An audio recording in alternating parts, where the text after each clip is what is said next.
Sam बैंकमैन-फ्रिड, जिसने सिर्फ 8 सालों में अपने आप को बिल्कुल जीरो से 26 बिलियन डॉलर्स का मालिक बना लिया था। सिर्फ एक ट्वीट ने इसकी पूरी एम्पायर को रातों रात बर्बाद कर दिया। फॉर्ब्स की टॉप रिचेस्ट पीपल की लिस्ट में शामिल होने के साथ साथ ये दुनिया के कामयाब तरीन लोगों की लिस्ट में भी शामिल था और इसको हर सोशल मीडिया प्लेटफॉर्म पर डिस्कस किया जाने लगा क्योंकि इसने सिर्फ 8 सालों में 40 बिलियन डॉलर्स की एम्पायर खड़ी कर ली थी। लेकिन सैम इतनी ज़्यादा दौलत होने के बावजूद सिर्फ 2 दिन में एक ट्वीट की वजह से दुनिया का सबसे गरीब इंसान बन गया। लेकिन कैसे? आइए इस वीडियो में जानते हैं। ये स्टोरी स्टार्ट होती है 2014 से, जब सैम ने MIT से ग्रेजुएशन की और फिर जेन स्ट्रीट कैपिटल नामी एक ट्रेडिंग फर्म में जॉब करने लगा। यहाँ पे काम करते हुए इसने क्रिप्टो करेंसी में एक लूप होल ढूंढा जिससे वो अमेरिका में बिटकॉइन $10,000 में खरीद कर जापानीज मार्केट में $11,000 में बेचता था। ये इतनी प्रॉफिटेबल चीज़ थी कि वो सिर्फ एक हफ्ते में ये करके $1 मिलियन बना देता। इसके बाद इससे मिलने वाले पैसों से सैम ने एक क्रिप्टो फर्म खोली जिसका नाम एलामीडा रिसर्च था और इस फर्म में उसने अपने कॉलेज फ्रेंड्स और एक्स कुलीग को जो सैम के साथ जेन स्ट्रीट कैपिटल में काम करते थे उनको रखा। सैम ने एलामीडा रिसर्च का CEO अपने एक्स कुलीग और गर्लफ्रेंड कैरोलाइन एलिसन को बना दिया था, जबकि इसको इसमें कोई एक्सपीरियंस नहीं था। एलामीडा रिसर्च में सैम इन्वेस्टर्स और लोगों के पैसे लेकर क्रिप्टो करेंसी में इन्वेस्ट करता था और बदले में उनको सालाना 15% प्रॉफिट की गारंटी भी देता था। सैम को आगे बढ़ने की इतनी जुस्तजू थी कि उसने 2019 में ही अपनी खुद की क्रिप्टो एक्सचेंज लॉन्च कर दी थी। वीडियो में आगे बढ़ने से पहले आपको बता दूं कि क्रिप्टो एक्सचेंज में क्रिप्टो करेंसी की ट्रेडिंग होती है और ट्रेडिंग का एक छोटा सा हिस्सा तकरीबन 0.2% एक्सचेंज की फीस के तौर पर चले जाता है। ये छोटा अमाउंट लगता है, लेकिन जब एक्सचेंज में रोजाना $100 बिलियन की ट्रेडिंग होती है तो एक्सचेंज की अच्छी खासी आमदनी हो जाती है। सैम अपने फर्म एलामीडा रिसर्च में क्रिप्टो इन्वेस्टमेंट और सेलिंग दूसरे क्रिप्टो एक्सचेंजेस के ऊपर करता था, जिसकी वजह से उसको दूसरे क्रिप्टो एक्सचेंजेस को फीस देनी पड़ती थी। तो अपने प्रॉफिट को बढ़ाने के लिए उसने FTX के नाम से अपनी खुद की क्रिप्टो एक्सचेंज लॉन्च कर दी और साथ में FTT नाम से क्रिप्टो करेंसी भी लॉन्च की। अब क्योंकि सैम पर लोग इतना भरोसा करते थे तो देखते ही देखते 10 लाख लोगों ने अपने पैसे FTX के अकाउंट में रखवाए और वहां ट्रेड करना शुरू कर दिया। FTT की वैल्यू बढ़ाने के लिए सैम ने एक्सचेंज के यूजर को ट्रेडिंग फीस में डिस्काउंट देना शुरू कर दिया, यानी जो लोग अपने पैसे डॉलर्स में नहीं बल्कि FTT करेंसी में रखवाएंगे उन पर ट्रेडिंग फीस बहुत ही कम हो जाती या फिर माफ हो जाती। इस चीज से लोगों ने तो फायदा उठाया ही, लेकिन सबसे ज्यादा फायदा सैम को हुआ क्योंकि जिस करेंसी की कोई वैल्यू नहीं थी वो अब $80 पे पहुंच गई थी। ये सैम के लिए गोल्डन पीरियड था।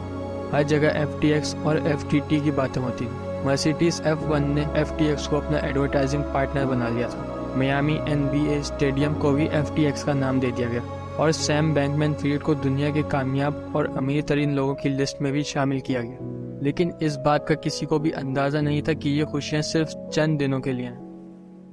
अब होता यूं है कि जितने भी लोग अपने पैसे एक्सचेंज में रखवा कर वहाँ ट्रेड करते हैं उनके पैसे वहाँ एक्सचेंज में मौजूद होने चाहिए, तो वो लोग जब अपने पैसे निकलवाना चाहें तो वो बआसानी विथड्रॉ कर सकें।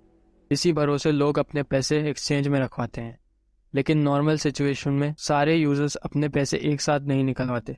सब एक साथ पैसे या तो मार्केट क्रैश या इन्फ्लेशन की सूरत में विथड्रॉ करते। इसी चीज का फायदा उठाते हुए सैम ने लोगों का रखवाया हुआ पैसा मुख्तलिफ कॉइन में इन्वेस्ट करना शुरू कर दिया और ये काम बहुत ही राजदारी के साथ हुआ क्योंकि सैम को डर था कि कहीं उसकी ये इलीगल हरकत लीक ना हो जाए।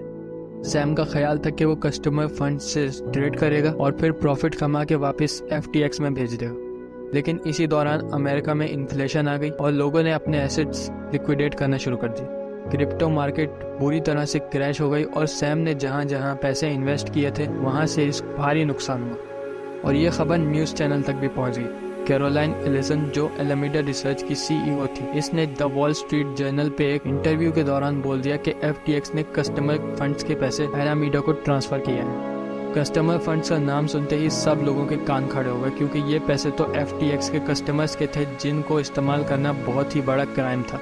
इस बात पर पर्दा डालने के लिए सैम ने ट्वीट किया और कहा कि पैसे FTX में सही सलामत मौजूद हैं। अब इस कहानी में एक और किरदार आता है और वो है CZ यानी चेंग पेंग ज़ाओ, जो बाइनेंस का CEO है। जब सैम FTX लॉन्च कर रहा था तो CZ ने इसमें अपने $500 मिलियन का शेयर खरीदा था जब FTX एक बड़ी कंपनी बन गई तो सैम ने CZ को $2 बिलियन देकर उसका शेयर वापस ले लिया, लेकिन सैम ने CZ को डॉलर से बजाय FTT में ये पैसे दिए थे, जिसका उसे अंदाजा भी नहीं था कि वो कितनी बड़ी गलती कर रहा है।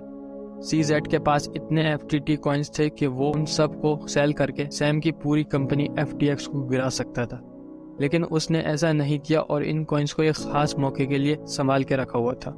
6 नवंबर 2022 को CZ ने एक ट्वीट किया कि FTX में करप्शन की खबरों पर हमने अपने FTT कॉइन्स को बेचने का फैसला किया है। बस फिर इस ट्वीट से लोगों ने FTT सेल करना शुरू कर दी और लोगों ने FTX से अपने पैसे विथड्रॉ करना चाहे, लेकिन पैसे तो तब विथड्रॉ होंगे जब वहां पैसे मौजूद होंगे। सैम अब पूरी तरह से फंस चुका था।